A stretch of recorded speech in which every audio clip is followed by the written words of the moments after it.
Hi y'all, it's Kathy from RustPaperScissors, and I'm here to do a flip through of another Halloween journal that I've made for this year.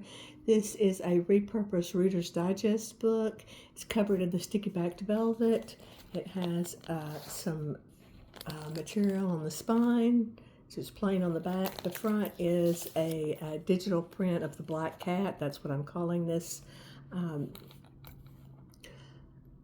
journal, and then it does have a bookmark, and it has a little moon charm, and then the closure is the bulldog clip closure with chain, and it also has the same little moon charm on there. I really like to use these bulldog clips. They're a quick and easy way to close the book. This is what it looks like from the side. It is 2 signatures. It has a little vial of some, it looks like a little poison, or just make believe. And then this is just some bones. And then on each of the signature pages there is a witch's crystal. They're from a antique chandelier. And it is 2 signatures. I'm not sure of the number of pages. I will have that listed in the description. If we go inside, it has a library card pocket, and then a library card in there for you to put your own spin on the book. The book is basically a blank journal. I like to make those. I like to give the person who buys it the opportunity to really make it their own. The first signature cover is just a little digital, the poison apple. This is a chalkboard tag that I made from the Dollar Tree. And then this is just some velvet ribbon, and I use ribbon crimps to attach it for a belly band. And then this is just a little guest check with a digital sticker on there. Let's see. I have done some stamping. This is another little digital that just says Halloween greetings. I do have the rusted paper clips on there. That's just a stamp of a poison bottle. Again, the pages are basically blank for you to embellish. This is some handmade paper. This is another little tag that I made with a sticker, and then it's just got 2 little metal rim tags. It says trick or treat or spooky, and you could move those around or change them up if you wanted. That's why I like to leave a lot of it not attached permanently. This is a digital from Salem. When in the early 80s, I lived in Salem, Massachusetts. It was a lot of fun. They had the witch house, the witch museum. There was an official witch of Salem, and it was just a lot of fun. So I like to include that just for myself. And then this is just some old ledger paper and some tea-dyed paper. All the pages are tea-dyed.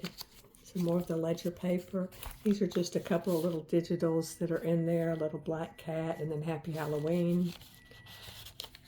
This is just a blank little tarot card that I printed, digital that I printed, and I have it on here with a paper clip. And that just opens up. This is just some kind of seismic paper. I was gifted this paper. And then this is the center of the signature. It's a little envelope, and I added this little digital print, Happy Halloween or Halloween greetings. And then it's just got some ribbon twist paper behind it, and it's just blank. In the back for you to put your own picture on there. And then this is just some more paper. It's just blank, but it does fold out. But it has this little jar on there, so I didn't want to open that. Then this is just some more of the ledger paper. This is another little tag that I made, the Wicked Witch of the West, and I just added some of the ribbon on there. And it opens up. It's a page that opens up. And then the back is a little tag. That's the Flying Monkey Delivery Service. Just one capper from wicked witch and will come and carry you away, and your little dog too. And then this is just some graph paper, some library paper, some more graph paper, a book page. These are just the backs of those pages. And then this is the back of the signature. It does have just some blank pages for you to, journal in. And then this is the little, again, the little potion vial that's on there. And then the second signature, this is the Haunted Mansion.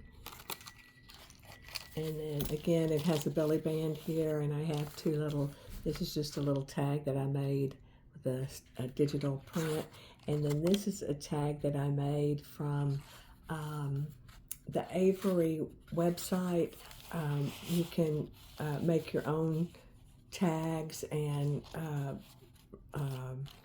stickers. I have a video about that. I'll link it below, but it's a lot of fun. They have all these hazardous chemical images that you can use for free. So it's a great resource. It's a lot of fun. They have a lot of images that you can use, or you can upload your own images. So I really recommend that you check that out. And then this is the last signature. And again, the pages are basically the same. So I'll go very fast because I don't want to bore you. That's another one of those stickers from the Avery website. That's just a digital. And then this is some vintage map paper, and I added the little I'd turn back if I were you, like if they were looking at a haunted mansion. This is just a digital, the Black Cat, and then the Salem Broom Company. And then this is just a little poison bottle stamp. This is just some blank copy paper. Some of that seismic paper. This is the center of this signature. I covered this one with a sticky backed velvet. I added the cardboard and then the ribbon twist paper, and then the little Halloween picture in the back is blank for you to use. And then this opens up. And then this is just another copy paper, and I stamped Trick or Treat on there. This is just a little owl sticker that I made. And this just shows the little digital, the little pumpkin patch. And this little gravestone stamp. This is a little ghost from the Dollar Tree that I painted and added a clip on the back. And added the little tag that said things that go bump in the night. And then just the back pages here. Again, it does have a, extra pages for you to journal on. And then the back is just a library card with the raven on there. And then again, I have one of those hazardous chemical stamps from stickers from the Avery website, and I just printed on my own sticker paper. And then this is just a little tag, like a little card, a little tarot card. So that is this one, and it will be for sale in my Etsy shop. It will be called the Black Cat Journal, and thank you very much.